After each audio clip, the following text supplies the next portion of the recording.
मग आज आपण दोडक्याची साधी सिंपल आणि अगदी पारंपरिक पद्धतीने खोबऱ्याचा किस वापरून आज आपण दोडक्याची भाजी बनवणार आहे। अगदीच नेहमीप्रमाणे ही रेसिपी आपली सोपी आहे आणि चवीलाही अप्रतिम लागते।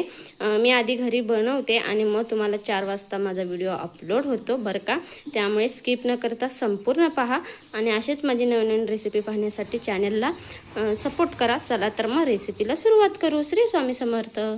दोडक्याची जी शिरा आहेत ना त्या काढून घ्यायचे आणि दोडक्याच्या शिराची ही चटणी खूप छान होते। तुम्हाला नक्की एकदा दाखवते व्हिडिओमध्ये। जर तुम्हाला हवी असेल रेसिपी दोडक्याच्या शिरांची चटणी तर नक्की कमेंटमध्ये सांगा, नक्की तुम्हाला दाखवण्याचा प्रयत्न करते। आणि असे कवळे लुसलुशीत आपल्याला दोडके घ्यायचे बरं का, त्यामुळे काय होईल आपली भाजी असते ती पटकन शिजते आणि चवीलाही छान होते। या पद्धतीने मी सगळं शिरा काढून घेते बघा। करायचा तेही तुम्हाला मी नक्की सांगते।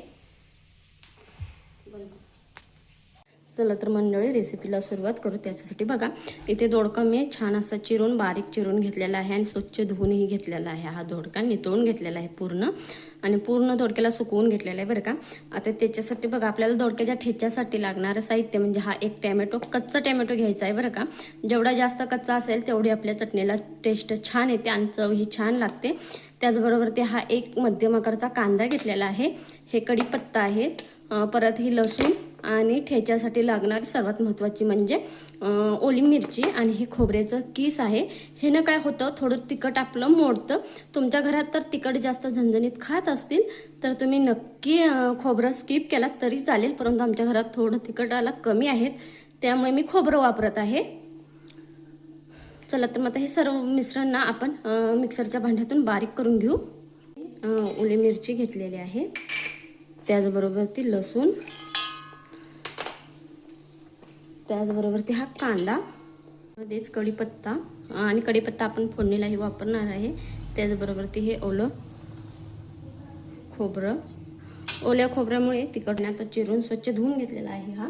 आता हे टाकून देते आणि दोडक्याचा ठेचा करता येईना। दोडका आपल्याला जर मिक्सरला बारीक करून घ्यायचा नाही, ओबड धोबडच दोडक्याचा ठेचा चांगला लागतो, जास्त ही बारीक पेस्ट करायची नाही आहे आपल्याला। त्यामुळे मी दोडकांना मिक्सरच्या भांड्यातून नाही लावून घेणार आहे। तुम्हाला दाखवते मी दोडका कसा करणार आहे ते। आता बघा ह्याच्यामध्ये 1 चमचा जिरं टाकते, असं बारीक करून घ्यायचं आहे।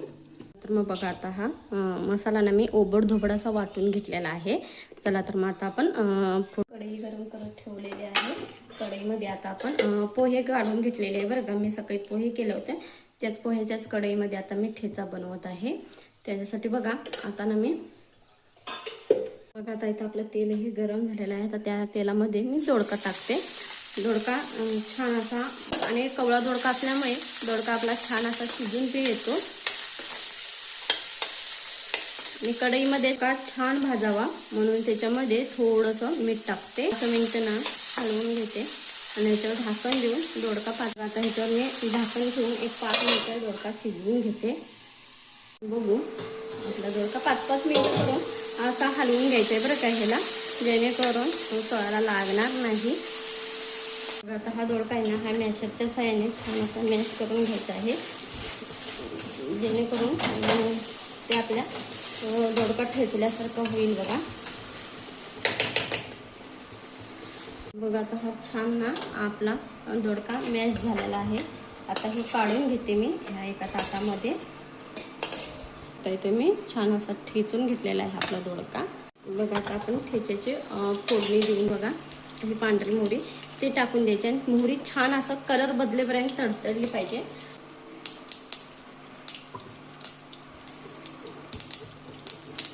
मोहरी छान तडतडू द्यायची आहे।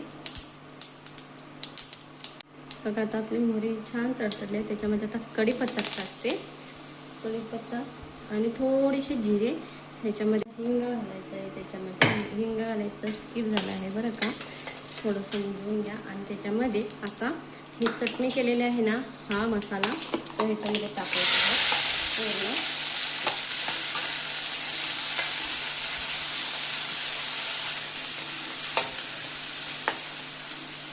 मिक्स करून घ्यायचं आहे बरं का। कमी गॅसवरती मस्त असं ह्याला असंच कोरडंच मिश्रण भाजायचं आहे. ह्याच्यामध्ये कोणतंही पाणी आपल्याला वापरायचं नाही आहे. हे मस्त असं कोरडंच हे मिश्रण हे करून घ्यायचं आहे परतवून. आता आपण चवीपुरती थोडीशी हळद वापरायची आहे आणि थोडं मीठ जपून वापरायचं आहे, कारण की आपण दोडक्यातही मीठ वापरलेलं आहे, त्यामुळे थोडं जपून वापरायचं आहे. आणि काही घालणार नाही आहे मी. आणि तुम्हाला जर आवडत असेल लाल तिखट तर तुम्ही घालून शकताय. याला ना असंच भाजून घ्यायचं आहे बघा, कमी गॅसवरती ह्याला छान असं परतवून घ्यायचं आहे.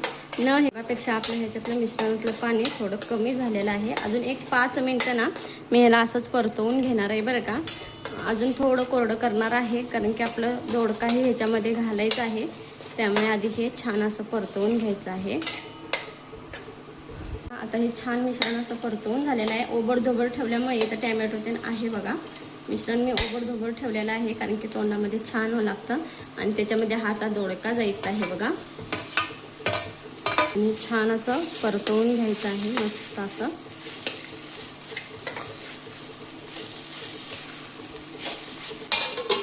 त्याला 5 मिनटं वाफ देऊन आपण वाफेवर शिजवून घेऊ थोडा. आता बघू आपण आपल्या दोडक्याच्या भाजीला. बघा इथं छान असा दोडका शिजला गेलेला आहे बरं का.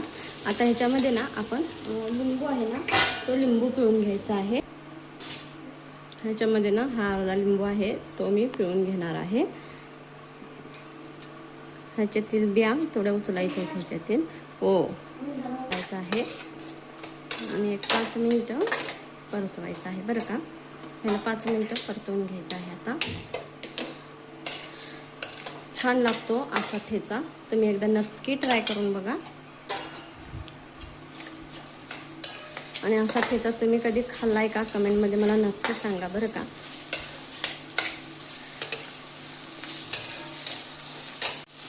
बघायचं आपला तयार झालेला आहे ठेचा. चला तर मग व्हिडिओ आवडला तर जाता तर चॅनलला लाईक शेअर सबस्क्राईब नक्की करा आणि कमेंटमध्ये सांगायला विसरू नका कसा वाटला तुम्हाला ठेचा आणि तुम्हीही या पद्धतीने बनवता का, मला कमेंटमध्ये नक्की सांगा बरं का.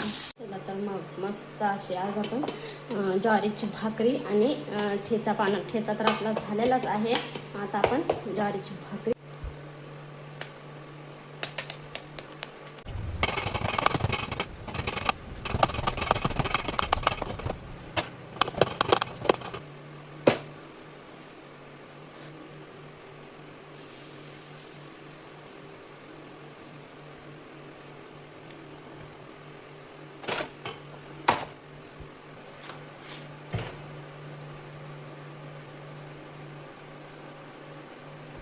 बघा जवळून बघा भाकरी कशी तव्यावर टम्म फुगलेले आहे.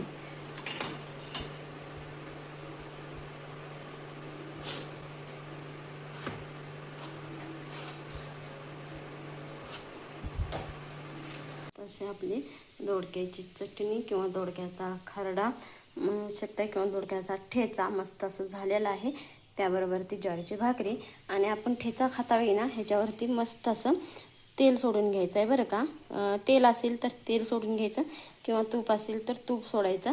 ह्याच्यामुळे टेस्ट खूप छान येते आणि चवीलाही अप्रतिम होतो. चला तर मग मस्त असा आपला दोडक्याचा ठेचा इथं तयार झालेला आहे. रेसिपी आवडली तर जातात तर चॅनलला लाईक शेअर सबस्क्राईब नक्की करा आणि कमेंटमध्ये सांगायला विसरू नका. श्री स्वामी समर्थ.